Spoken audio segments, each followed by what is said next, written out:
Insightful or foolish? So what's this about?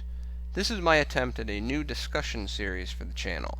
The general premise is that I will make a statement that I believe a majority of players will respond to with, "That's crazy. Completely wrong. What is he talking about?" or something similar, and then attempt to defend that statement. For the inaugural discussion, I turn to Monarchs after their performance at the North American World Championship qualifier.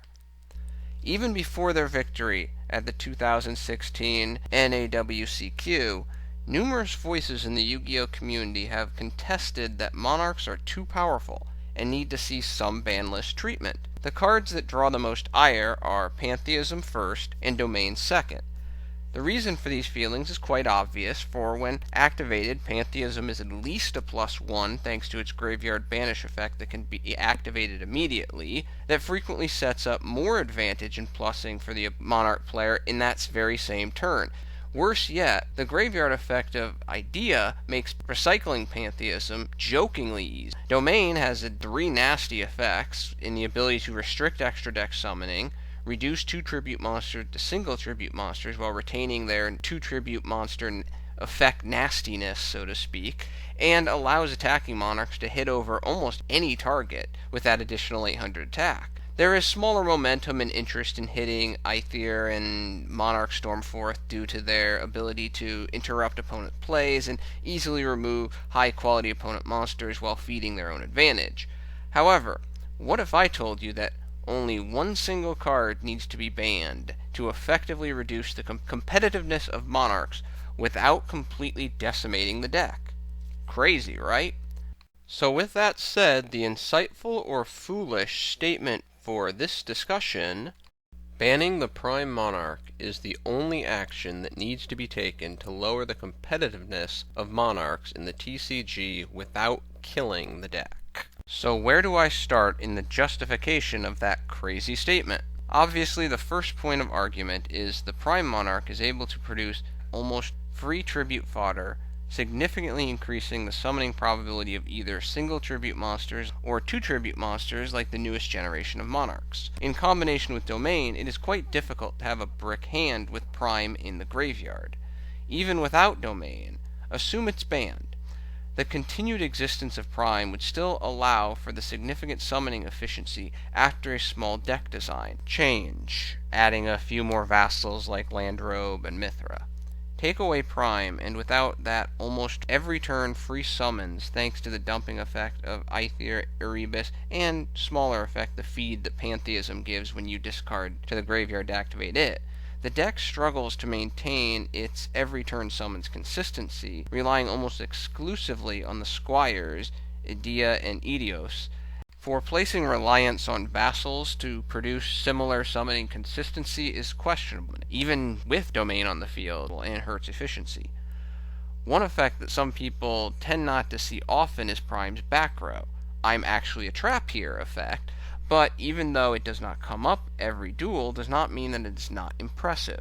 The synergy and searching of the deck, combined with the fact that Prime is a trap, allows the Monarch player to draw commonly 2 cards during his or her turn and an additional card during the opponent's turn, giving Monarchs a huge grind advantage that further augments the effect of Erebus, especially because Erebus can add itself or another Monarch to the hand while additionally fueling Prime's draw effect. In a sense, it is interesting to hear people complain about Pantheism, which again is justifiable, but these same people never mention the draw effect associated with Prime, which in certain situations can be even more effective for the Monarch player. Speaking of drawing, Prime even works very effectively with Karaz. Bring out Prime, summon Karaz through some other means, pop Prime, draw 1 card, for basically what? Banishing Monarch spell or trap card that you're going to get back more than likely anyways through Edia's effect. Pretty nice. Prime offers a small advantage in that its recycling synergy with Idea, in the Prime can banish any Monarch spell or trap card from the graveyard that can then later be retrieved by Idea's graveyard effect, or Prime can return any graveyard Monarch spell or trap back to the deck via its on-field draw effect. Removing Prime from the graveyard with a card like DD Crow is a possibility, but one that may not be relevant early in the duel because, once again, Edia's graveyard effect can simply retrieve it from the banish zone and place it back in the hand. However, the biggest problem that most probably understand but tend to forget due to its lack of sexiness in a sense is Monarchs are a pain in the neck to OTK solely because of Prime. Prime's quick play special summons from the graveyard at almost no real cost, combined with its 2400 defense, commonly saves Monarch players thousands of life point damage over the course of a single duel.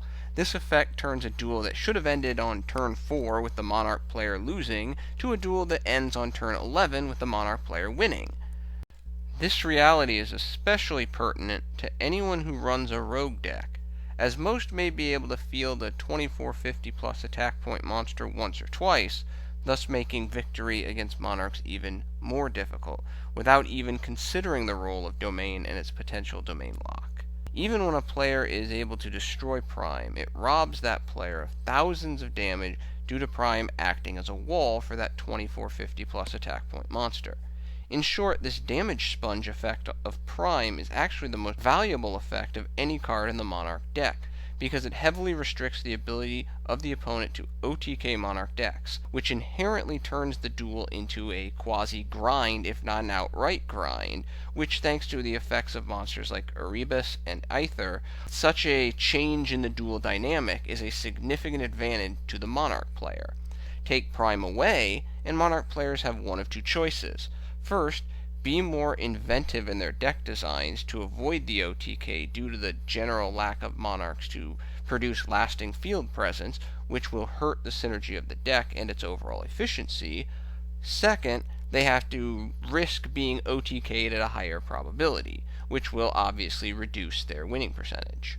The final advantage of Prime is that it is a level 5 light monster, which can be summoned pretty much any time you want during your turn at almost no cost, thus allowing for effective XZ rank 5 playmaking in those who prefer to run extra deck Monarchs over domain Monarchs. It being light means you can even summon a monster like Pallades, which can be a brute against some decks. One might attack it by citing the aforementioned draw power superiority of Pantheism. So what? Drawing is always nice, but removing Prime removes the centerpiece of consistent summoning, for what is the point of having a number of options in the hand if one is not able to effectively utilize them? Also, Prime is the optimal discard for activating Pantheism's effect, meaning it demands a less effective discard and reduced consistency to activate Pantheism in a Prime-banned world. One may attack by citing the general unfairness of Monarch Stormforth, which does have some validity. But is someone really going to argue that Stormforth, as a single-use, single-turn, opponent monster-dependent free fodder, is superior to a single-use over multiple-turn, damage sponge, Monarch Speller Trap, graveyard-dependent free fodder? Yeah, it's a losing argument. Prime is clearly a better banlist choice than Stormforth if one wants to limit the effectiveness of Monarchs. Limiting or banning either Erebus or Aether is one of those arguments reserved for a hodgepodge limiting that would involve a wide number of cards to 1 or 2 in order to break the synergy of the deck. Such a reaction is an overreaction and is not necessary. The best counter-argument would be a domain ban. Domain is a powerful card that makes Monarchs more difficult to kill indirectly by allowing Monarchs during their turn to run over monsters that could kill them during the opponent's next turn, say running over a Blue Eyes. So you jump from 28 to 36, that 3000 attack point Blue Eyes won't be able to kill the 2800 attack point Monarch during the next turn. It makes their summons easier and shuts down the ability of the opponent to make strong plays to counter by disallowing access to the extra deck. However, unlike Prime, Domain has one glaring weakness. It is vulnerable to spell and trap removal, and once it hits the graveyard, it is difficult to retrieve in a Prime-banned world. Prime is the chief means to remove Monarch and spell traps from the graveyard for recycling purposes, either directly or indirectly in combination with Idia's effect. Without Prime, a Monarch spell and trap card that is in the graveyard basically stays in the graveyard. The level reduction effect is similar to Prime's almost costless special summoning effect with regards to high-level Monarch summoning efficiency, so the question boils down to, what is more valuable to a Monarch deck? Prime's ability to act as a damage sponge, or Domain's ability to lock down extra decks? In my opinion, Damage Sponge is far more important than extra deck lockdown, especially against a deck like Cosmos. Overall, it is not surprising that Pantheism and Domain receive a brunt of the "this card should be on the ban list" attention when viewing the cards that make up the Monarch archetype. However, when peeling back away from the attention in the flash, it seems that the best way to hurt Monarchs without outright killing them is to ban Prime. Of course, some people are looking to kill Monarchs, so they might not care about the most fair way to deal with Monarchs. That concludes my insightful or foolish discussion regarding Monarchs, so the real question remains, is solely banning the Prime Monarch the insightful, uncommonly thought of step to controlling Monarchs by hurting their competitiveness but still allowing them to effectively compete? Or is it simply foolish to think that's all it would take?